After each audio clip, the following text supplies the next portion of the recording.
Yeah. Wake, run, tell him I love you, girl, what a nice girl.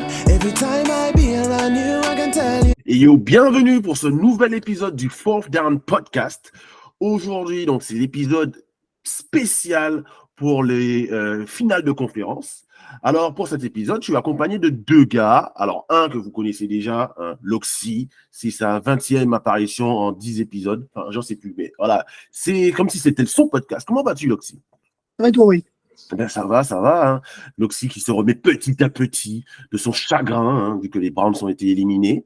Et aujourd'hui, un nouvel invité, un nouveau venu dans cette grande famille maintenant du Fourth Down Podcast. On a Tristan, CM de la page Endzone Endzone FR sur Twitter ou X, peu importe comment vous voulez. Et aussi fan des Seahawks. Comment vas-tu, Tristan? Ça va bien, merci beaucoup. Alors, bon, toi, Tristan, malheureusement, les Seahawks, les playoffs cette année, Ouais, c'est pas passé loin, mais pas grand-chose, ouais. Mais bon, ouais. les Packers, eux... Non, on méritait pas. Ah, ouais, c'est vrai que c'était une saison un peu compliquée. Décevant par rapport à la saison dernière, tiens, d'ailleurs. Ouais. On attendait mieux de Geno Smith et de l'attaque. Et aussi de la défense, pour ne pas te cacher. Surtout. Et d'ailleurs, c'est ce qui a peut-être coupé son job à Pete Carroll.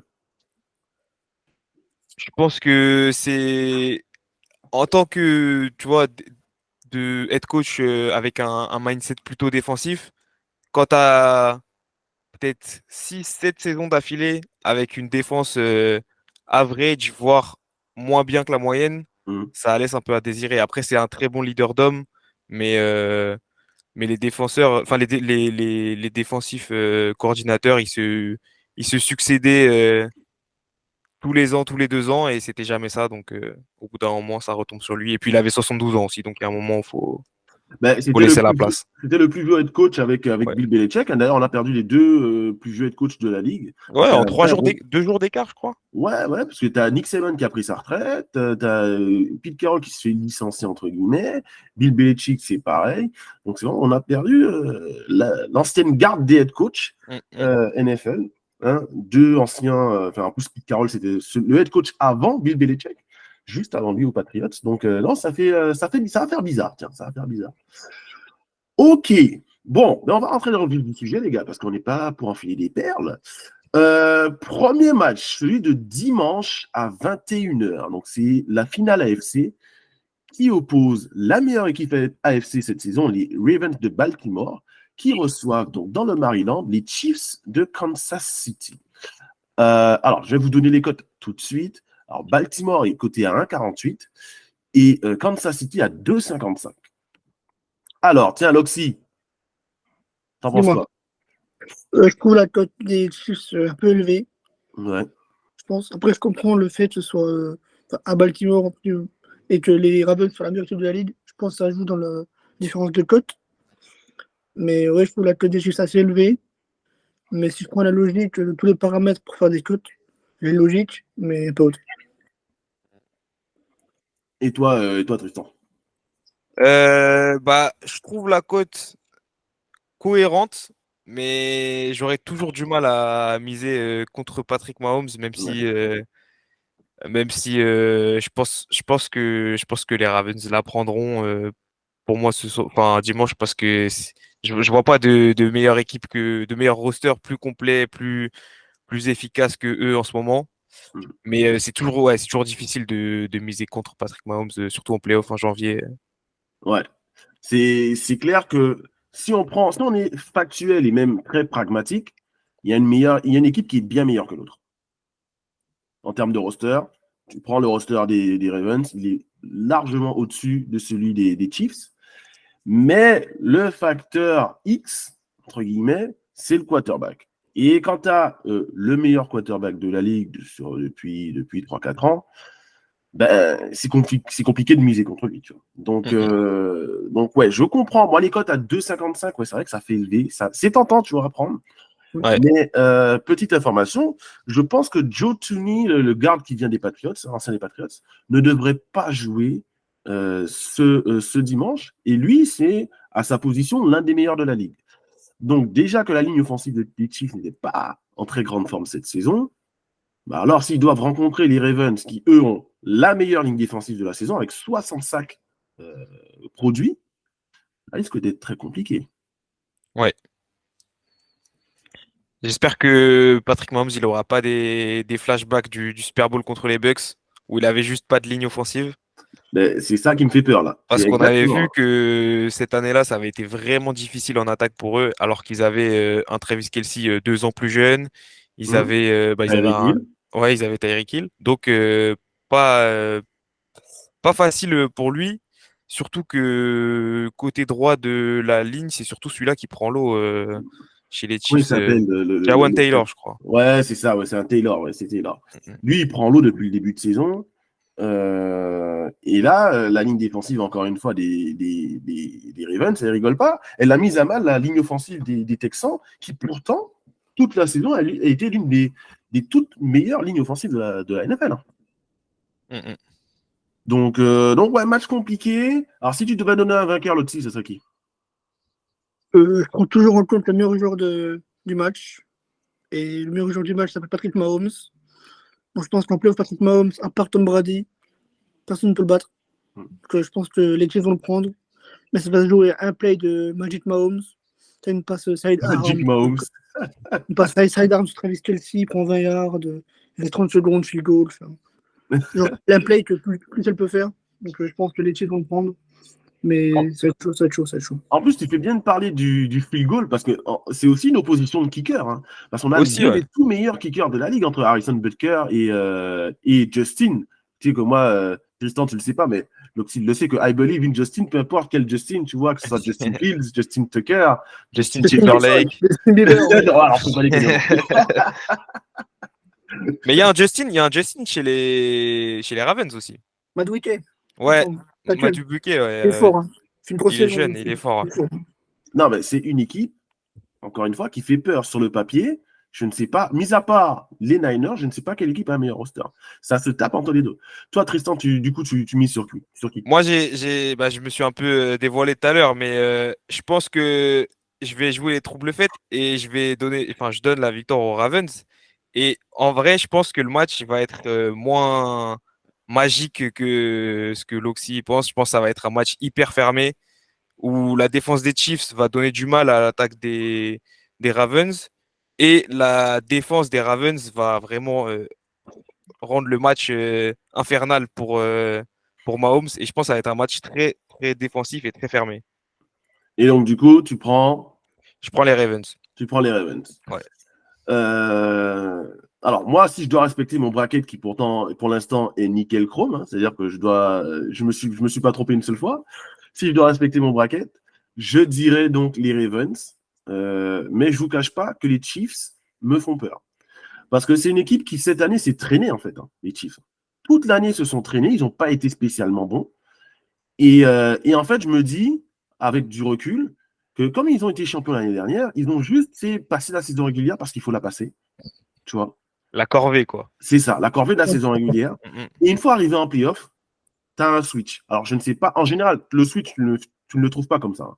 Mais eux, visiblement, ils ont eu un switch parce que la semaine dernière, la performance offensive qu'ils font face aux Bills, elle est impressionnante. Alors, chez les Bills, il y avait des blessés hein, défensifs, au côté défensif. Mais il faut les mettre, les points.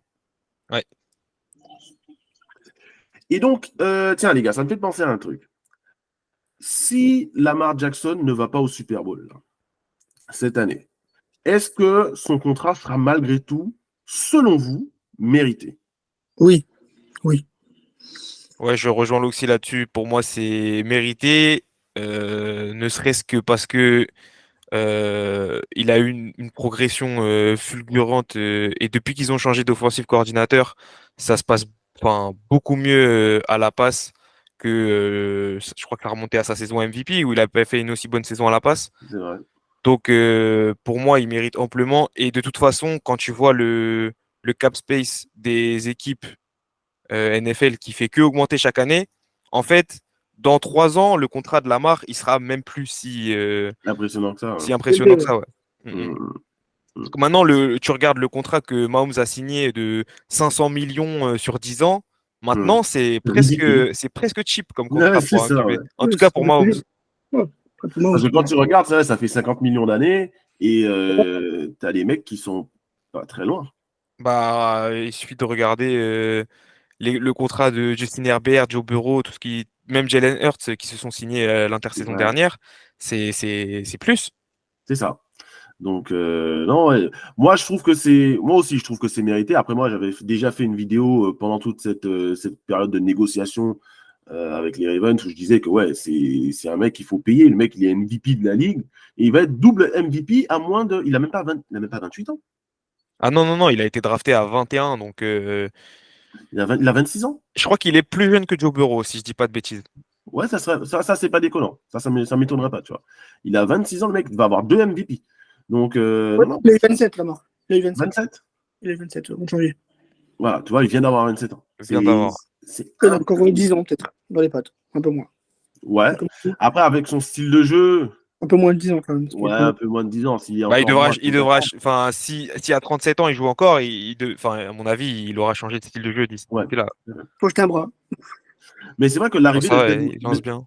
c'est vrai que l'arrivée de Ted Monken, elle a changé. Et puis, petit fun fact, le quarterback coach de Lamar Jackson, T. Martin, a été drafté la même année que Tom Brady, avant Tom Brady. Il a joué aux Steelers de Pittsburgh.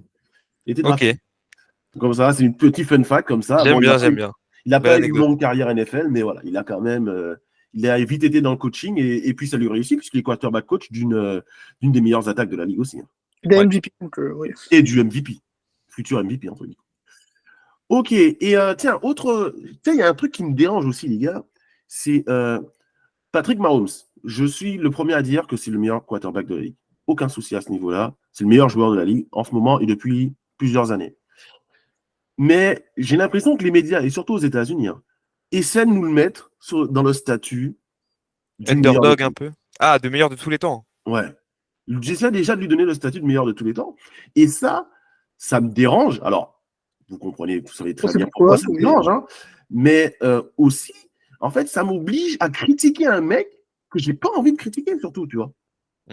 Tu vois, Je comprends. ça m'oblige à trouver des points négatifs dans une carrière qui est, pour le coup, quasi nickel depuis le début. Ah, elle est presque parfaite. Je crois que c'est en 6 ans et 5 ans starter, ils font. Enfin, 6 ans. Ouais, non, en comptant cette année. En 6 ans de starter, il a fait 6 AFC Championship. C'est ça. Tu peux pas faire beaucoup mieux, quoi. Il va jouer dimanche, plutôt son deuxième match en playoff à l'extérieur. Mm, mm. Donc le mec, il est extraordinaire. C'est juste que pour l'instant, ce n'est pas Tom Brady. Et très honnêtement, il peut faire ce qu'il veut dans sa carrière, entre guillemets, il ne sera jamais le GOAT, à mon avis. Parle pas trop vite. Ça peut aller vite en NFL. Ça peut aller très vite. Hein. Si tu as mis le champion quand tu fais des finales, ça peut aller très vite. Hein. On se rend pas compte, mais ça peut aller très vite. Hein. Mais Tom Brady, même s'il est champion cette année et l'année prochaine, ça peut aller vite. Attention, ça peut aller vite. je ne le considérerais pas comme le GOAT. Nous, on a les réseaux. On a des réseaux en plus que Tom Brady n'avait pas. Non, c'est vrai. Tu ajoutes là et plus les awards que tu vas gagner dans toute sa carrière, les débats du GOAT vont vite arriver. Hein. Ah ouais, Moi, ils sont déjà là. Ça peut aller vite. Hein. Ils sont déjà là.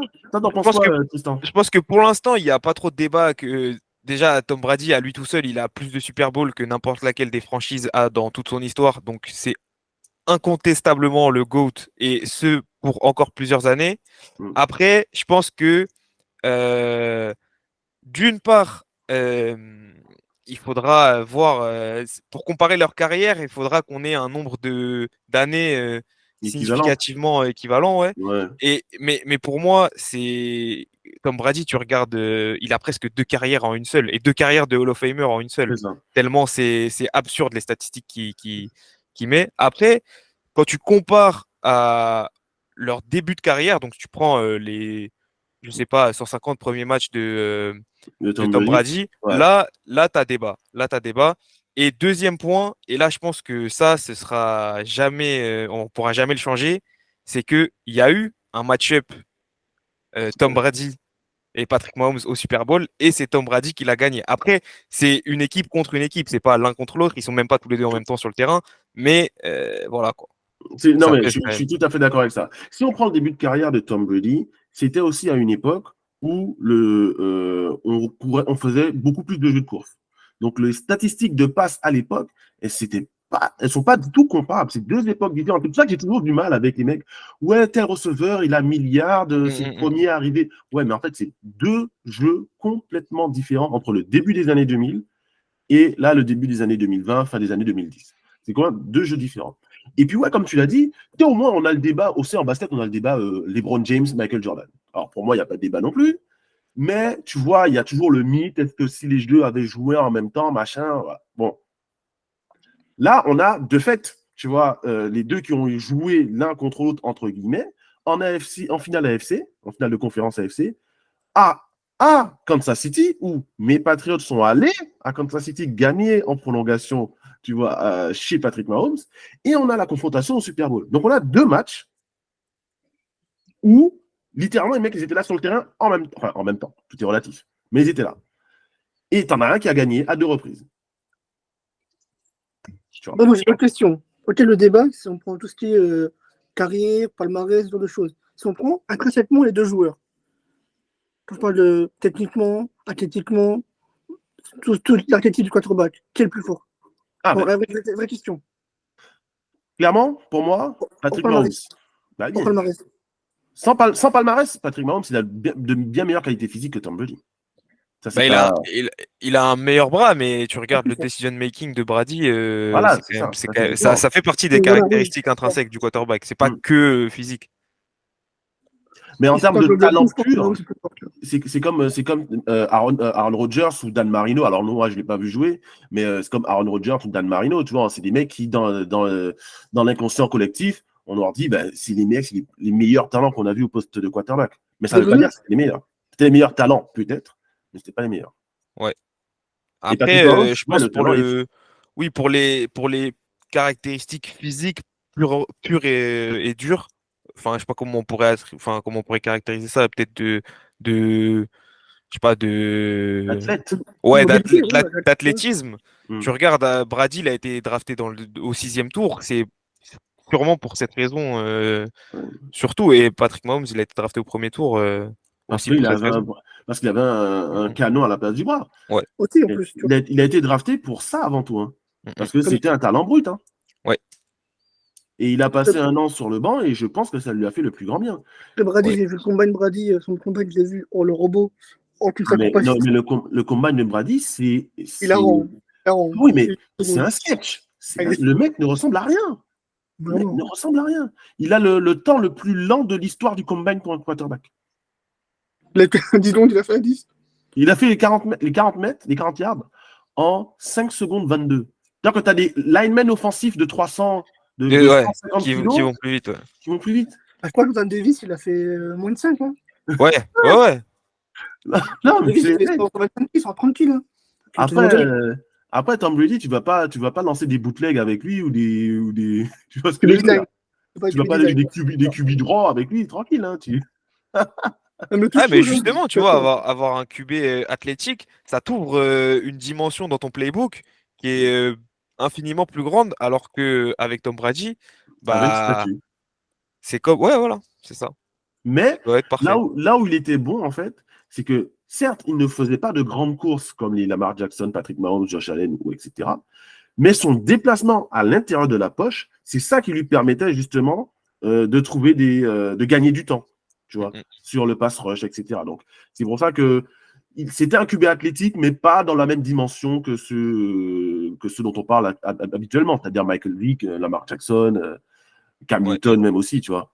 Après, on dit Patrick Mahomes, il a un canon à la place du bras et tout, c'est vrai, mais je trouve que on sous-cote un peu trop le bras de Tom Brady après son combine, hein, parce que j'ai vu des Hail Mary de Tom Brady où il est sur ses 25 yards, quoi. Oui, et notamment le Super Bowl qu'on perd contre les Giants, alors c'est lequel?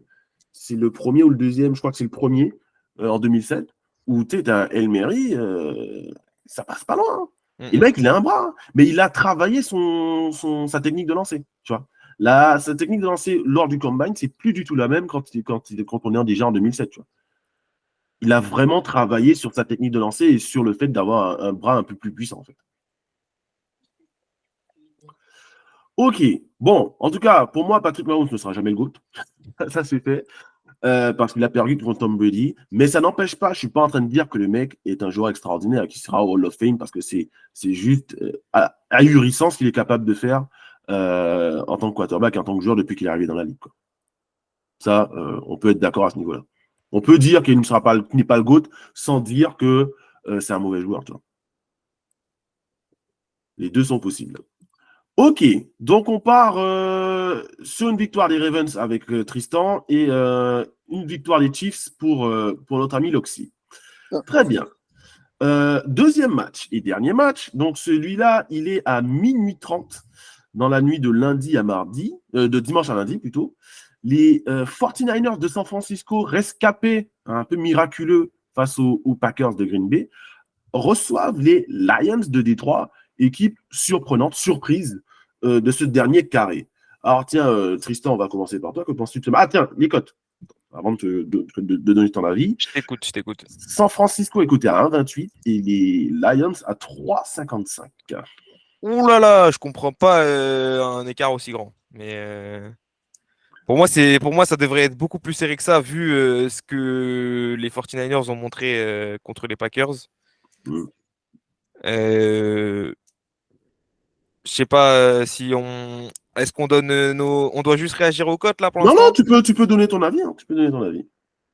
Ok, ben je pense que les 49ers la prennent, même si je suis à 100% derrière les Lions. On se demande pourquoi. Vraiment, je sais pas. Mais je pense que je sais pas si tu as l'info. Est-ce que Deebo Samuel il sera actif? Il va jouer.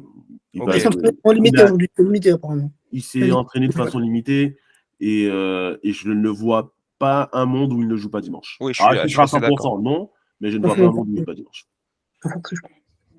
Ok. Tiens, Loxy.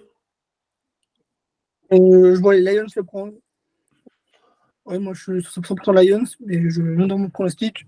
Je n'ai pas été rassuré par les Niners. Ouais. Quand tu gagnes 3 points sur une interception, en fin de match, tu joues dans le quand tu es les Niners face aux Packers, c'est pas rassurant. Là, tu joues les Lions, tu es censé être mieux coaché, avec un roster plus profond et plus fort. Enfin, s'ils jouent comme face aux Packers, ils s'en prennent 30-35. C'est ça, mais pour moi, le fait qu'ils se soient fait peur face aux Packers, à mon avis, ça leur a donné un coup de fouet. Et je sais pas si on aura les mêmes, tu vois, les mêmes erreurs, les mêmes hésitations en attaque que contre les Packers. Il ne faut pas, hein, sinon on prend 35-40, tu perds. Hein. Ouais, mais en fait, j'ai trop peur de la défense des Lions qui, pour moi, est un peu trop vacillante, trop chancelante. Et en fait, le problème, c'est que, à part, Aidan Hutchinson sur la D-line, t'as aucun joueur des Lions qui a plus de 35 pressions cette année. Il y a Aidan Hutchinson qui a 100 et quelques, et t'as aucun autre joueur de toute leur défense qui a plus de 35 pressions sur l'année. Donc, pour moi, tu mets Trent Williams sur. Ouais, c'est fini. Ouais. Et voilà. Il n'y aura pas de pression sur Brock Purdy, et déjà moins, que c'est difficile de lui en mettre. Après, Hutchinson, il n'est pas assez bête pour aller du côté de Trent Williams. Hein. Non, c'est vrai. Mais ils peuvent double team ou mettre un tight end à chaque fois sur Aidan, et c'est tranquille après. Surtout quand tu as Kittle qui est l'un des meilleurs bloqueurs de la ligue. Ouais. Moi, très honnêtement, je suis surpris de toi, Loxy. Tu vois. Autant, Tristan, je m'y attendais qu'il soit un petit. Alors, il a pris les Niners, mais à contre-cœur. À contre-cœur. Mais toi, Loxy, pas toi. Pas après tout ce que tu as fait. Moi, c'est de bon cœur. Moi, c'est de bon cœur, les Lions. Vraiment de bon cœur. Non, ouais, vous avez tous les deux raison, dans le sens où le match n'a pas été rassurant face aux Packers. Alors, il n'a pas été rassurant à plusieurs points, au niveau de la performance défensive et offensive. Après, il faut garder à l'esprit que c'était un match de reprise, entre guillemets, que les starters n'avaient pas joué depuis 2 semaines, et que eux, Détroit, ils avaient joué la semaine d'avant. Un match déjà coup près. Donc, ils étaient déjà en mode playoff. Ils sont arrivés, Détroit. Les Packers, plutôt, avaient déjà joué un match coup près. C'était en mode playoff depuis 3 semaines, parce que pour se qualifier, ils ont dû gagner tous leurs matchs, leur dernier match. Donc, voilà, ils sont arrivés avec le vent en poupe et avec pas grand-chose à perdre, puisque personne ne les attendait là. Donc, tout ça, c'est la recette pour un peu pour le désastre. Et c'est une équipe qui match-up plutôt bien face aux Niners. Hein. Donc, c'est pas une équipe qui convenait plus aux Niners. C'est l'équipe qui me faisait le plus peur, en fait, pour les Niners en conférence NFC. Je vous le dis. Parce que moi, les Cowboys, j'avais pas peur pour les Niners. Les Eagles, n'en parlons pas. Les Bucks, voilà. Donc, l'équipe qui me faisait peur, c'était vraiment les Packers. Les Lions, j'ai pas peur pour les Niners pour plusieurs raisons. Tiens, j'ai une stat qui est marrante. Jared Goff, sur les 5 derniers matchs face aux Niners, c'est 5 défaites. Les Rams, ça te faisait pas du tout peur pour les Niners? Parce que si les Rams, là, ça s'est joué à 1 point, je crois, en wildcard. Oui, Si oui, les Rams. Si les Rams passaient, on aurait eu un Rams 49ers. Oui. Et franchement, je pense peut-être pas que ça aurait été aussi serré que contre les Packers, mais j'aurais pas donné une victoire si facile aux Niners. Enfin, je sais pas. J'aurais été fan des Niners, j'aurais pas été rassuré. Après, j'ai un peu un PTSD des Rams, moi, mais. Ben oui, non, t'as raison. Les Rams, oui. Les Rams m'auraient fait peur parce qu'en plus, c'est un rival de division. Ouais, c'est vrai.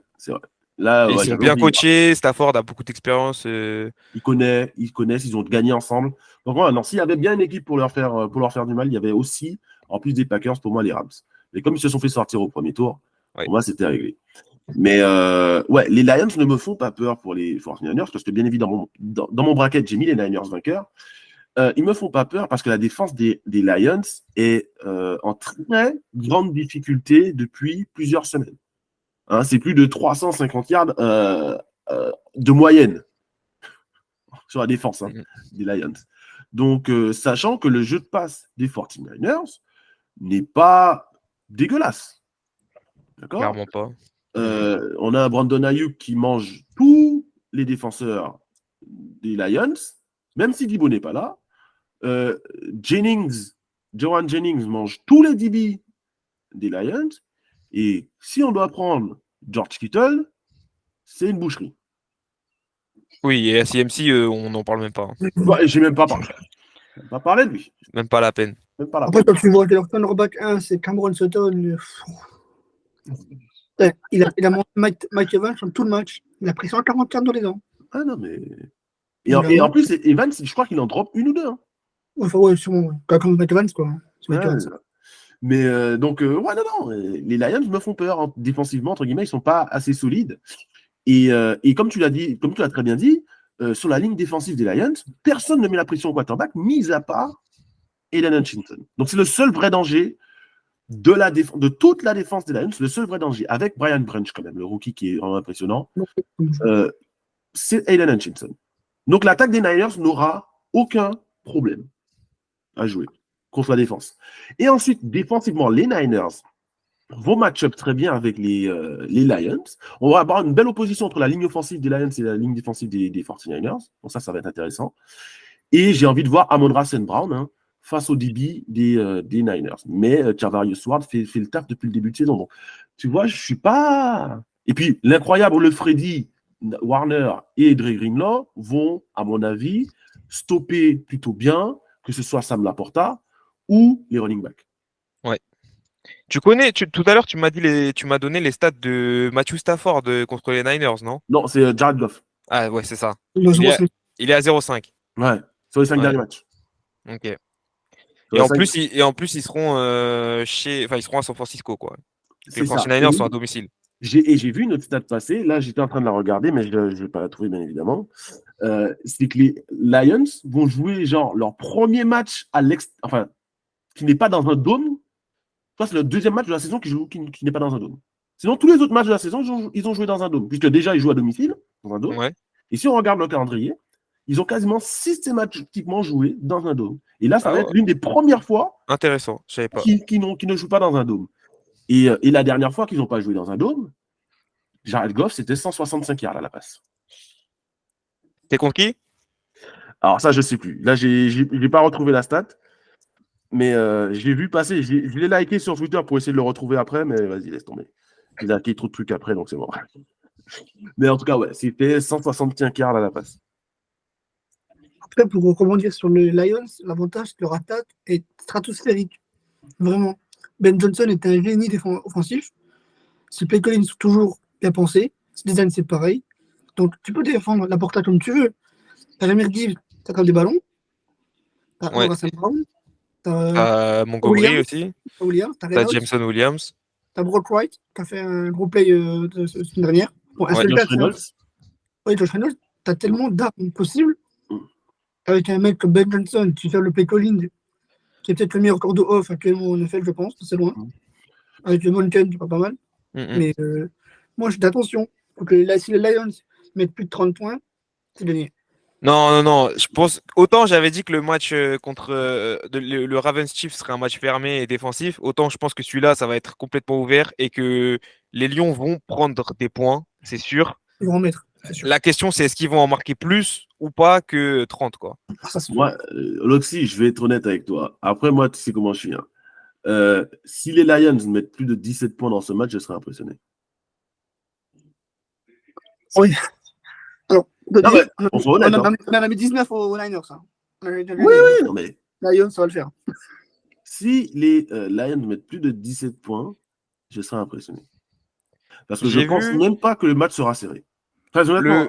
le match dont tu parlais où Jared Goff il lance pour 161 yards cette saison, c'est la défaite contre les Bears à Chicago. Ouais, c'est ça, tout à fait. Après, je sais pas, Windy City, il y avait peut-être plein de vent, j'en sais rien. Oui, non, mais il y a peut-être des. Oui, alors surtout à Chicago, ouais, c'est connu pour être très, très, très compliqué de lancer le ballon. Mais en tout cas, oui, l'un des rares matchs qu'ils ont joué à l'extérieur, enfin en dehors, enfin en extérieur cette année, ils n'ont pas été bons. Voilà. Donc à voir, à voir.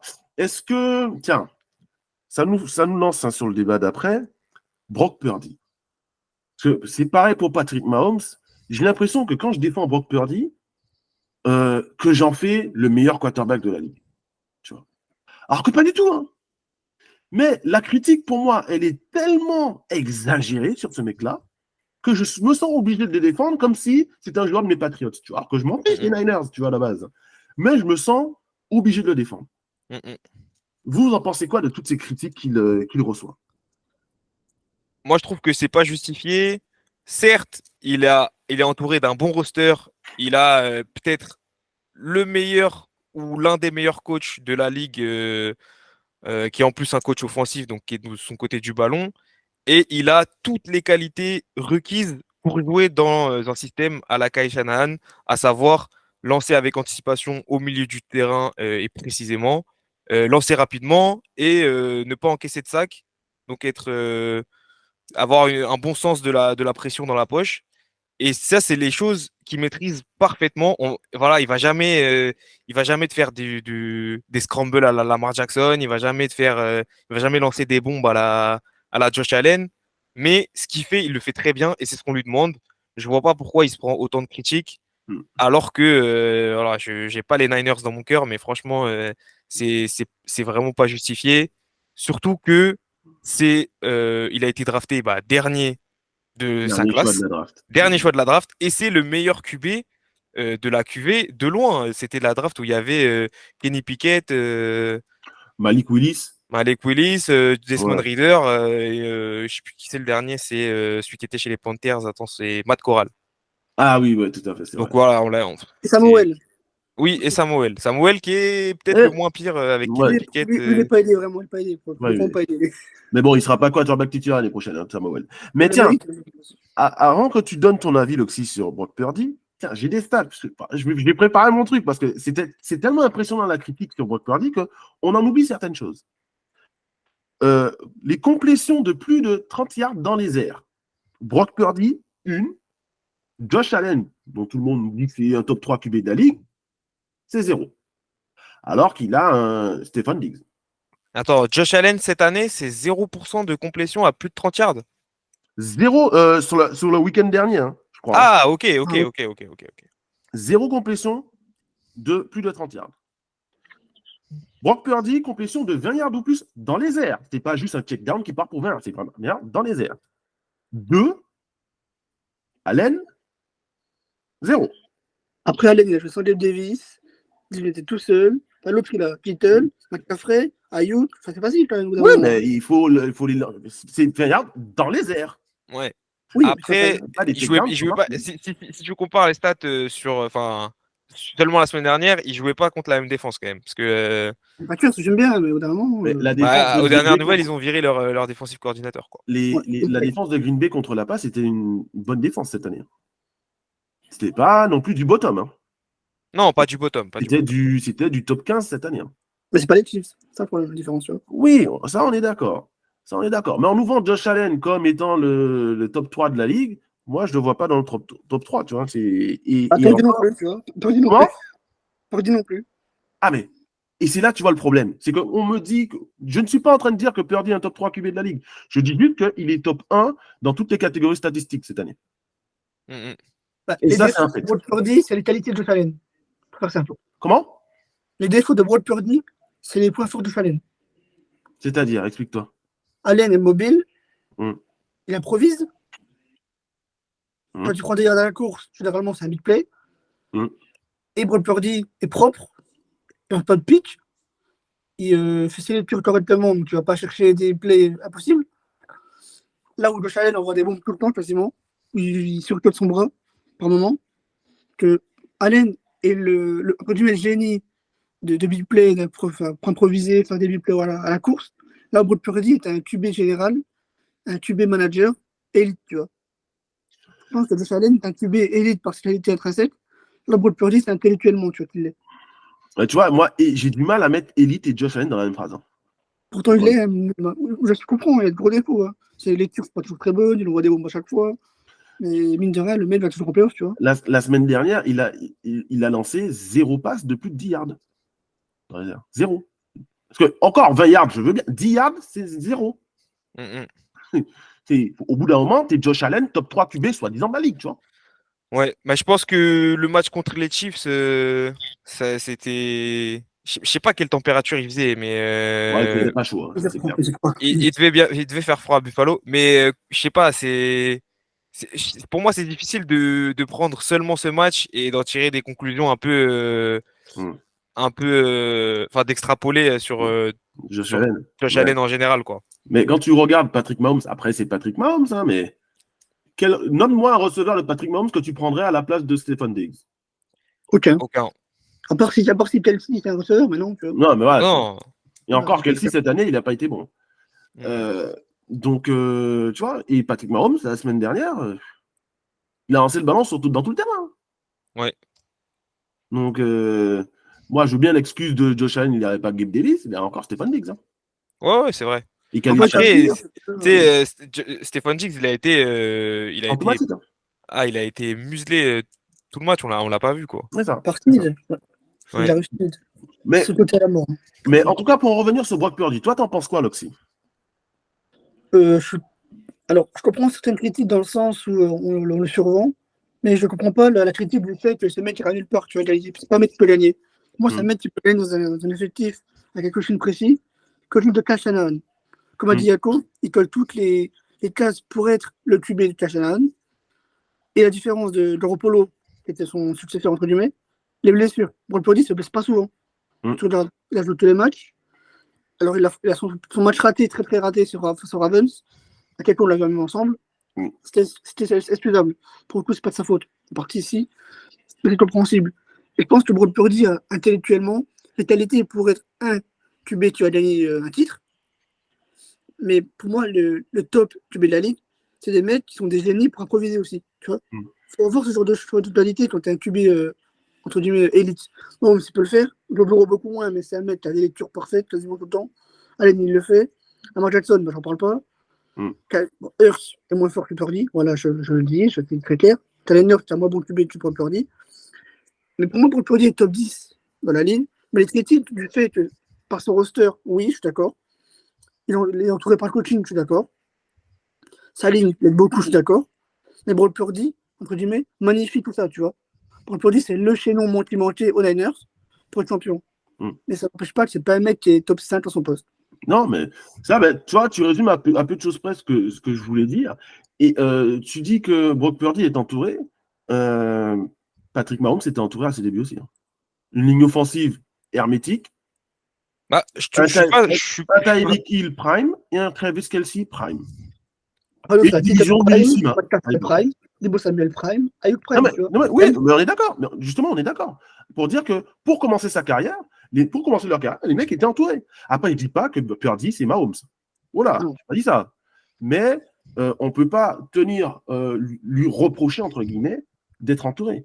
Parce que être entouré, c'est une chose. Mais Ouais, surtout que t'as plein de QB qui réussissent pas et on sort l'excuse de ah mais il est pas entouré donc on peut pas déjà, savoir. Donc faut pas se plaindre quand un QB est entouré et qui réussit quoi.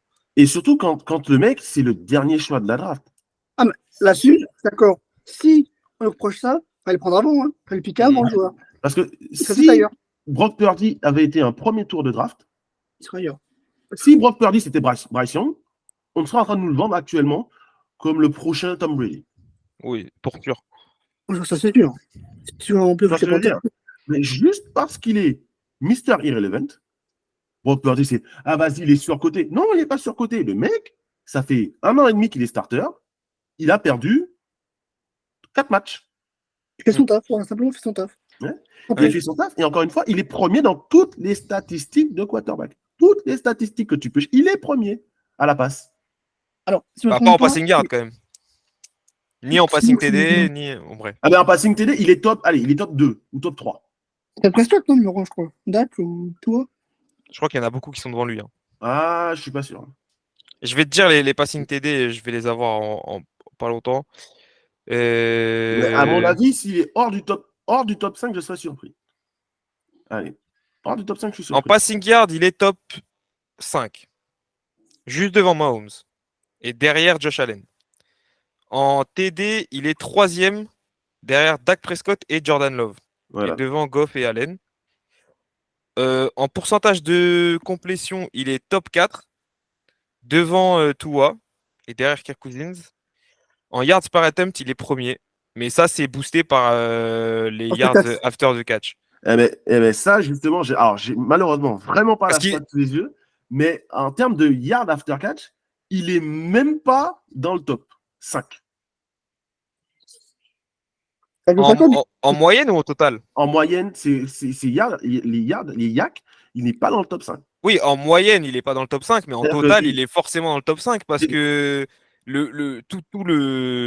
toute la base du système de Shannon, c'est de créer de l'espace et de profiter des oui, mais ce que je veux trous au dire, milieu du terrain, tu vois. ouais, mais ce que je veux dire, c'est que par exemple, par rapport à un Josh Allen ou un Patrick Mahomes, tu vois, il en a moins.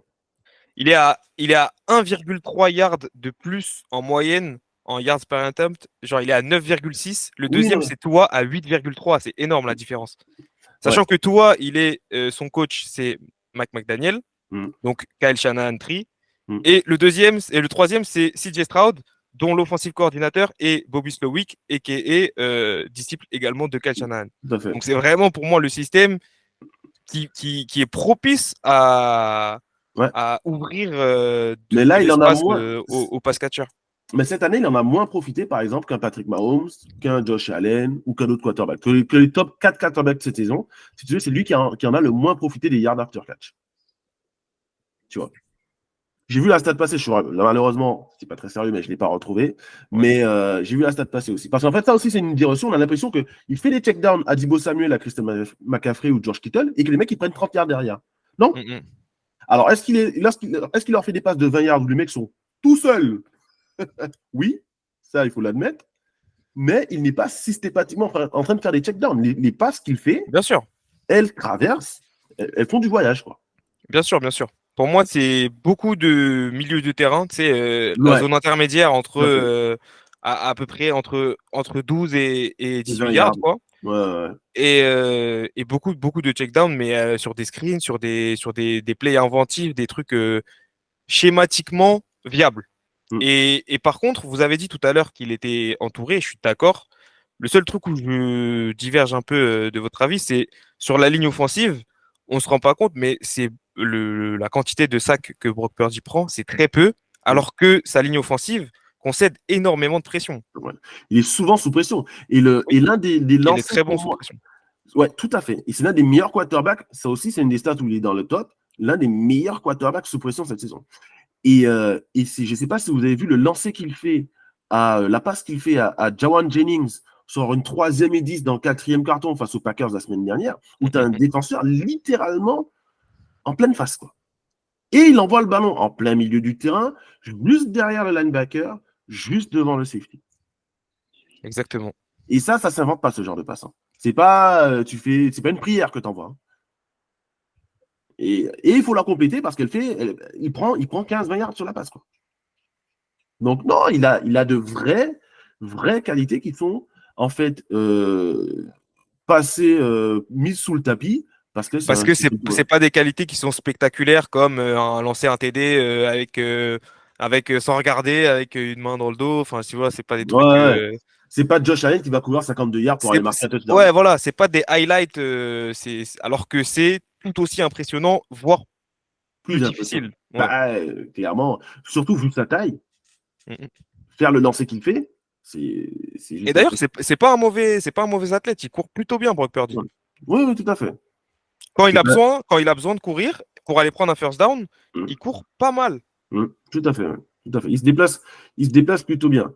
Et d'ailleurs, on disait qu'il ne nous avait pas rassuré la semaine dernière, mais là où il m'a rassuré, c'est sur le game winning drive, en fait. Où, quand il a fallu faire les jeux, il a fait les jeux. Ouais.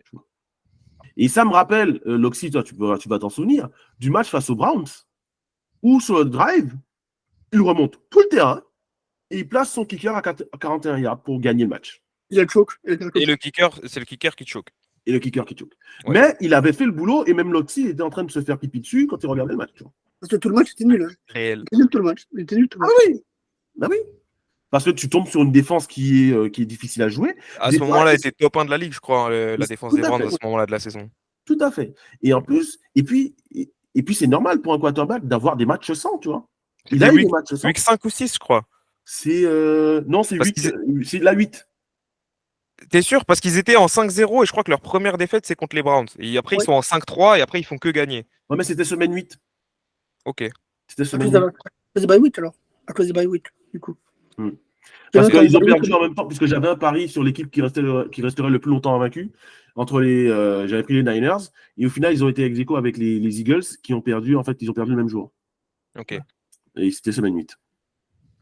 Donc, il a su répondre à l'appel, entre guillemets, lors du 4e quart-temps, quand il fallait sauver la saison, littéralement, de son équipe. Donc, ça, dans un sens, c'est rassurant, malgré le match plutôt décevant des 49ers la semaine dernière. Ouais. Après, il y a la défense qui a step up aussi au bon moment, où tu as Dre Greenlaw qui fait 2 drives où il intercepte Jordan Love. Donc, ça aussi, je pense que si les Packers avaient continué à scorer avec l'avance parce qu'ils ont eu l'avance pendant très longtemps et ça faisait que des three and out ou que des drives qui finissaient par des punts ou des field goals manqués. Et si à ce moment-là les Packers avaient continué leur rythme de la première mi-temps, je pense que Brock Purdy, même s'il avait bien joué sur toute la fin du 4e quart-temps, je sais pas s'ils auraient réussi à remonter, quoi. Ah, mais de toute façon, si tu veux qu'un quarterback fasse un comeback, il faut que la défense soit là. Faut qu'il soit aidé par sa défense au bout d'un moment, tu vois.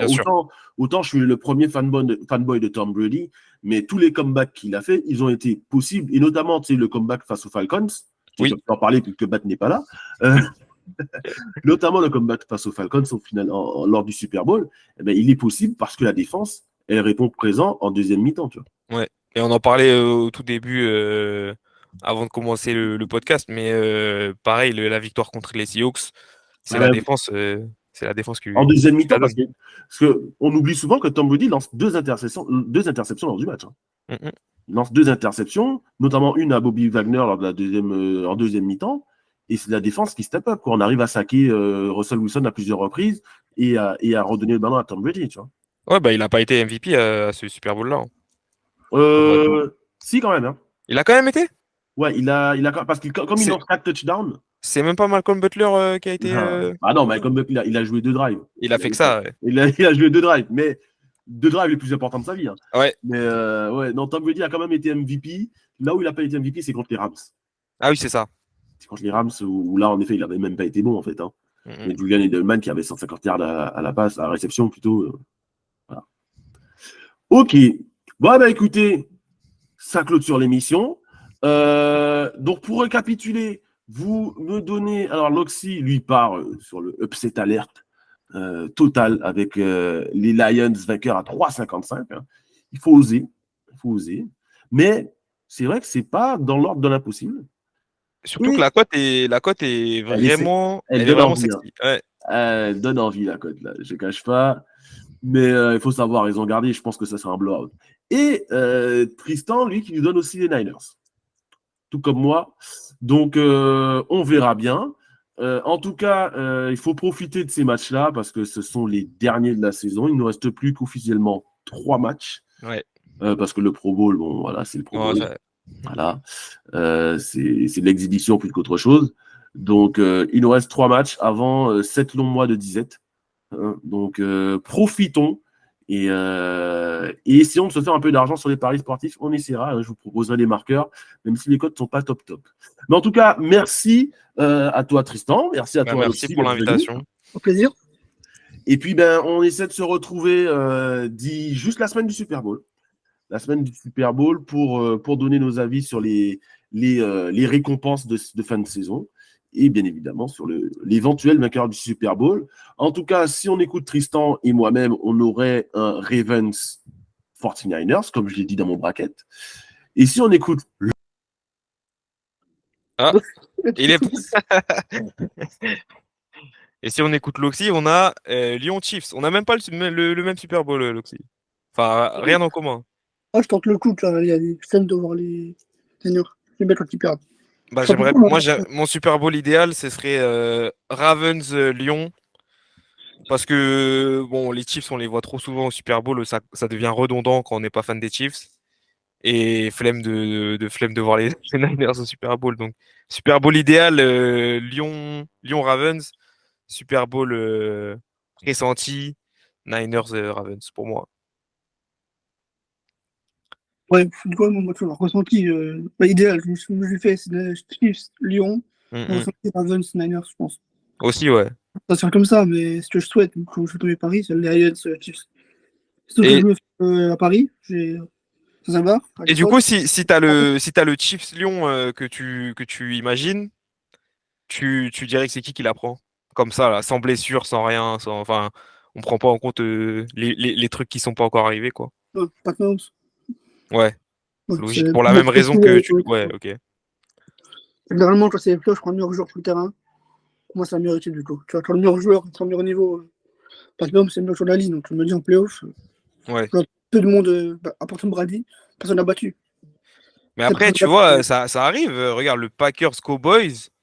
Les Packers, ils explosent les Cowboys, alors que le meilleur joueur sur terrain, pour moi, il est du côté des Cowboys. Oui, pas faux. Du coup, c'est pas une science exacte, quoi. Mais oui, je comprends ton raisonnement. Après, c'est le meilleur joueur, c'est pas le QB au Cowboys, c'est compliqué, tu vois. Ouais. C'est la différence. Puis Prescott, je pense que c'est pas non plus. Pas Bah, besoin de s'en cette saison-là, c'était solide, Dak Prescott, quand même. Hein. Bah, la preuve, il est MVP finaliste. Il Ouais. a mis dedans, tu vois. Mérité pour moi. Ah oui, ouais, non, c'est normal. À 3 semaines de la fin de saison, c'est tout le monde MVP, tu vois. Oui. Quasiment. Donc, après, c'est la chose sur la fin, mais moi, je pense que. Après, pour le coup, les Packers, c'est un coup de chance, c'est comme 38 points, je crois, en deux, sur la fin de match. Ouais. Mais ils ont roulé sur la défense des Cowboys. Pour moi, le meilleur joueur du match, c'est Jordan Love, je pense. Bah, Jordan Love, là, à partir, je crois, de la week 11, c'est phénoménal, la performance. Enfin, Ouais, c'est le meilleur QB de la ligue, presque. Bon, pas le ouais, meilleur, sur la fin de la saison, c'est le meilleur QB de la ligue. À partir du dernier tiers de la saison, c'est le ils meilleur ont QB de la ligue. envoyé un pick, je crois, seulement. Ils ont envoyé Un 15. pick et, je sais pas, 20 Une ou dizaine. 21, 19 ou 21 touchdowns, je sais plus. Ah, mais il a gagné le droit de. Enfin, starter, hein. Ah non, bien sûr. Ah bah starter, c'était sûr, mais surtout là, il y a son contrat qui arrive. Parce que il a été pick, je crois qu'il a cite 3 ans derrière Aaron Bon, Rodgers. il a bien Donc fait. là, le contrat, il va le signer. Ouais. Et ce Bah, sera il raconte, mérité. Ce sera comme mérité. Daniel Jones. Daniel Jones, même contrat. Ouais, et en vrai, les gens s'étaient vraiment moqués des. Enfin, pas moqués, mais les Packers avaient été un peu la risée de la communauté NFL pour avoir pick Jordan Love au moment où Aaron Rodgers il aurait plus eu besoin d'armes pour aller chercher quelque chose. Et bah, au final, d'un point de vue management financier et Et point de vue long terme, bah, ils ont fait exactement ce qu'ils avaient fait après Brett Favre. Et pour l'instant, c'est en train de marcher. Ah, du coup, là, il faut profiter de la draft. C'est un bon pick en plus, je crois. Non, non, on est le 28e, Et à cause ouais, des playoffs. Donc, il ouais. faut qu'ils en profitent pour espérer qu'un receveur ou un O-line tombe. Bah, Parce que là, ils ont une offense super jeune entre les pics d'il y a 2 ans et les pics de l'année dernière. Ils ont une attaque très très très jeune. T'as Christian Watson, il est hyper jeune. Cette année, ils avaient, il y a Romeo Doubs, j'ai oublié, il y a Jaden Reed et il y en a un quatrième, mais il a un nom compliqué un peu. Dontavian Wicks. Ouais, c'est ça. Là, ouais. Wicks, ouais. Et il y a aussi Luke Musgrave qui est jeune, qui date de l'année dernière, enfin qui est draft de l'année dernière. T'as Zach Tom, Tucker Craft. T'en as des noms en attaque qui sont très jeunes chez les Packers. Et la défense est très jeune aussi, en vrai, mine de rien. Juste l'équipe est jeune, quoi. En vrai, Watson, je pense qu'il restera pas. Il est trop blessé. Christian Watson? Ouais, je pense qu'il restera pas. Il sera peut-être dans la draft. Il est trop blessé. Et je pense que le receveur numéro 1 maintenant, c'est Romeo Doubs. Ah, pour moi, il reste. Hein. Pour moi, il reste. Les joueurs que je vois se faire trade à la draft, ce serait peut-être. Non, non, ce serait peut-être. Bah, Aaron Jones, c'est le seul qui est vieux sur l'attaque. Mais, enfin, pas le seul, parce que Bakhtiari aussi, il est vieux. Mais je veux dire, en playmaker, c'est un des seuls qui est vieux. En enfin, skill position, quoi. Et non, celui que je vois bien se faire trade, mais c'est pas un joueur des Packers, c'est Jerry Jeudy. Je sais pas pourquoi, Ça fait 2 ans qu'il doit partir. Jerry Jeudy chez les Panthers, t'en penses quoi? Moi, ça fait du sens pour moi, ça fait du sens. Il retrouve un QB d'Alabama, il arrive dans une équipe où la seule compétition, c'est Jonathan Mingo et un vieux, un très vieux Adam Thielen. Donc, pour moi, ça devient instantanément le receveur numéro 1 et il est échangé contre un troisième tour, un truc pas déconnant, quoi. En vrai, quand je vois le trade qui a été fait Peut-être même pour quatrième. Hein. Swift, rien que le trade de Swift, je pense que vous pouvez partir pour la même chose. Tu vois, 4e tour. Ouais. Ouais, ça m'étonnerait pas. Après, Swift, c'est un running back, donc les running backs, c'est pas exactement la même value que les receveurs, mais il lui reste 1 an de contrat et je crois que c'est la future option. Donc, ça paraît pas déconnant pour moi de citer les Panthers, d'aller chercher un receveur qui a tout approuvé pour aller mériter son contrat euh, dans une autre équipe qu'à la draft, quoi. On a eu un petit incident, là, ça a coupé. Donc voilà, encore une fois, donc l'Oxy qui nous prévoit un Super Bowl Lions-Chiefs, et alors que Tristan et moi, on prévoit un Super Bowl Ravens-49ers. Donc encore une fois, merci de nous avoir suivis. Prenez soin de vous. Et sur ce, peace.